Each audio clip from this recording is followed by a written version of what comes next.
وعلیہ وآلہ وسلم صلاۃ والسلام علیک یا سیدنا یا رسول اللہ. وسوسہ دلاتا ہے وَيَأْمُرُكُمْ بِالْفَحْشَاءِ اور تمہیں بے حیائیوں کا حکم دیتا ہے، بے حیائی باتوں کا حکم دیتا ہے. اب آپ ذرا توجہ رکھیں میری طرف. آپ یہ بتائیں 11ویں شریف 10واں 20واں 40واں حضور پاک صلی اللہ علیہ وسلم کی میلاد پاک گھر میں ختم نیاز یہ پڑھانا نیک کام ہے یا برا کام ہے؟ سارے بولیں نیک کام ہے، اچھا کام ہے.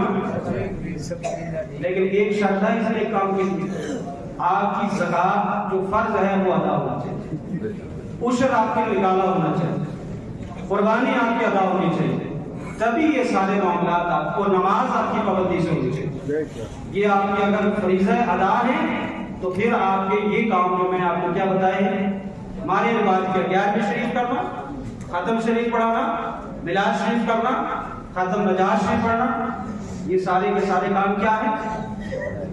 بولو نیک کام ہے، نیک کام ہے. اور ظاہر سی بات ہے کہ جو ختم شریف پڑھائے گا اس کو خرچہ بھی ہوگا. 11ویں شریف کے چاول پکائیں گے، 1 دن پکائیں گے، 2 دن پکائیں گے، 4 دن پکائیں گے، خرچہ ہوگا، خرچہ ہوگا. توجہ رکھنا میں جس پوائنٹ کی طرف آپ کو لا رہا ہوں. لیکن شرط میں نے پہلے وہ لگا دی تو یہ نہ کہے کہ جناب صرف آپ نے 11ویں شریف پر زور دیا ہے، فرض کی طرف آپ نے توجہ نہیں دیا، فرض پہلے. اب آپ کے سامنے کوئی ایسا مولوی آ جائے وہ یہ کہے 11ویں شریف میں خرچہ کرنا حرام، آپ سمجھ جانا کہ یہ وسوسہ شیطان کا ہے. کیوں؟ وہ کہے گا جناب کس لیے خرچہ کرتے ہو، فقیر ہو جاؤ گے. آپ سمجھ لینا کہ یہ شیطان کی طرف سے پھٹکا ہے، ہم نے اس کی نہیں ماننی، ہم نے 11ویں شریف پڑھنے سے. اور دوسری آیت کریمہ ہے قرآن پاک ارشاد فرماتا ہے المنافقون والمنافقات بعضهم من بعض يأمرون بالمنكر وينهون عن المعروف ويقبضون أيديهم. سبحان اللہ. اللہ کا قرآن کہتا ہے منافق مرد اور منافق عورتیں ایک دوسرے کے چٹے بٹے. یہ کیسے ہیں؟ یہ دونوں کیوں؟ قرآن پاک نے کہا ان کا کام یہ ہے یأمرون بالمنکر، ہمیشہ حکم دیں گے تو برائی کا، وَيَنْهَوْنَ عَنِ الْمَعْرُوفِ اور سنی مسلمان خوش عقیدہ حضور کی محبت میں حضور کا میلاد شریف کرے گا. سرکار غوث پاک رضی اللہ تعالیٰ عنہ کی محبت میں 11ویں شریف کرے گا، گھر میں خیر و برکات کے لیے ختم شفا پڑھائے گا، گھر میں پریشانیوں کو دور کرنے کے لیے ختم نجات پڑھائے گا. اب یہ آدمی ایسے ہیں کہ یہ لوگ ینہون عن المعروف نیک کاموں سے روکتے ہیں. یہ کس کا کام ہے بولو؟ منافقوں کا کام اور شیطانوں کا کام ہے. سبحان اللہ. اور قرآن پاک نے فرمایا وَيَقْبِضُونَ أَيْدِيَهُمْ، صرف یہی نہیں بلکہ یہ اپنی مٹھیوں کو بند کر دیتے ہیں. نہ یہ میلاد شریف میں خرچ کرے، نہ یہ ختم شریف میں خرچ کرے، نہ کسی اور موقع پر خرچ کرے.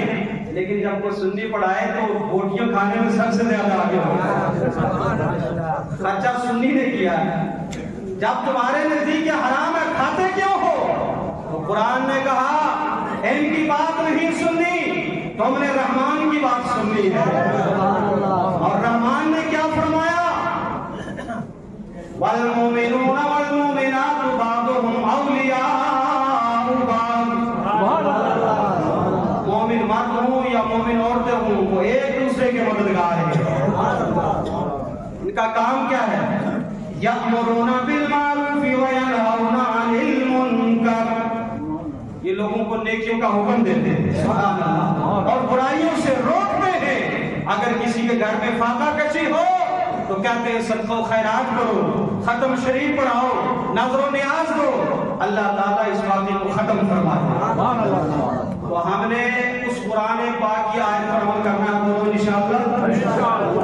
لاکھ ڈھیلے کرے شیطان، لاکھ تدبیریں کرے شیطان، لیکن یہ رحمان کے بندے شیطان کی ایک نہ مانیں گے، بلکہ رحمان کے حکم پر عمل کرتے ہوئے اللہ کے راستے میں خرچ کرتے ہوئے۔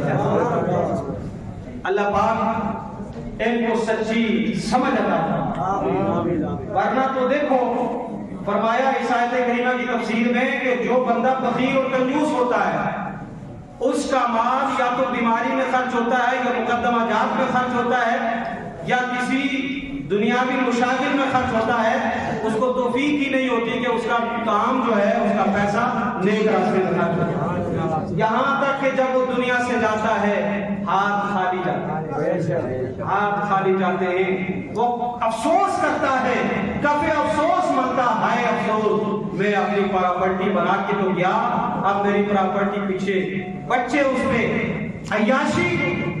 عیاشی کے ساتھ زندگی گزاریں گے، کاش میں اللہ کے نام پر خرچ کرتا، آج مجھے قبر میں بھی کام آتے اور میدان حشر میں بھی کام آتے۔ اللہ پاک نے فرمایا اللہ تم سے وعدہ فرماتا ہے کس کا؟ مغفرت کا بھی اور اپنے فضل اور اپنی مہربانی کا بھی۔ پھر ارشاد فرمایا یؤتی الحکمت من یشاء، اللہ تعالیٰ جسے چاہتا ہے حکمت عطا فرماتا ہے۔ ومن یؤتی الحکمت فقد اوتی خیرا کثیرا، اور اللہ پاک نے جس کو حکمت عطا فرمائی ہے اس کو خیر کثیر عطا فرمائی ہے۔ حضرات محترم، آج ہر انسان یہ سمجھتا ہے کہ میرے پاس اگر دولت ہو، پراپرٹی ہو تو میں بہت زیادہ مالدار ہو جاؤں گا۔ آئیے ہم رب کے قرآن سے پوچھتے ہیں، اے قرآن یہ بتا، تو لارائب کتاب ہے، تیرے اندر ہر چیز کا روشن بیان ہے، بتا سب سے بڑا مالدار کون ہے، سب سے بڑا وی آئی پی کون ہے؟ تو قرآن کہتا ہے من یؤت الحکمت فقد اوتی خیرا کثیرا، وہ لوگوں جسے اللہ پاک نے حکمت عطا فرمائی ہے وہ سب سے بڑا مالدار۔ اب حکمت کا معنی کیا ہے؟ حکمت کا معنی ہے قرآن کا علم، حکمت کا معنی ہے حدیث پاک کا علم، حکمت کا معنی ہے فقہ کا علم، حکمت کا معنی ہے رب کی رحمت کا علم، رب کی معرفت کا علم۔ یہ سارے کے سارے حکمت میں آتے ہیں۔ تو قرآن پاک نے، ہم نے قرآن پاک کی بارگاہ میں عرض کی، بتا ایک انسان کہتا ہے دنیا کا مال و دولت رکھنے والا مالدار ہے، تو قرآن نے کہا قل، اے حبیب اعلان فرما دیجیے متاع الدنیا قلیل والآخرۃ خیر لمن اتقی۔ اے حبیب اعلان فرما دیجیے اگر کوئی انسان ایسا ہو کہ جس کو ساری دنیا کی دولت دے دی جائے، ساری دنیا کا پیسہ دے دیا جائے، اللہ کے ہاں وہ مالدار نہیں، مالدار وہ ہے جس کو اللہ پاک نے حکمت عطا فرمائی ہے۔ متاع الدنیا، دنیا کا جتنا بھی متاع ہے، جتنی بھی دولت ہے، اس کی حیثیت رکھتی ہاں کچھ بھی نہیں ہے، ہاں جس کو حکمت عطا فرمائی گئی ہے وہ سب سے بڑا مالدار۔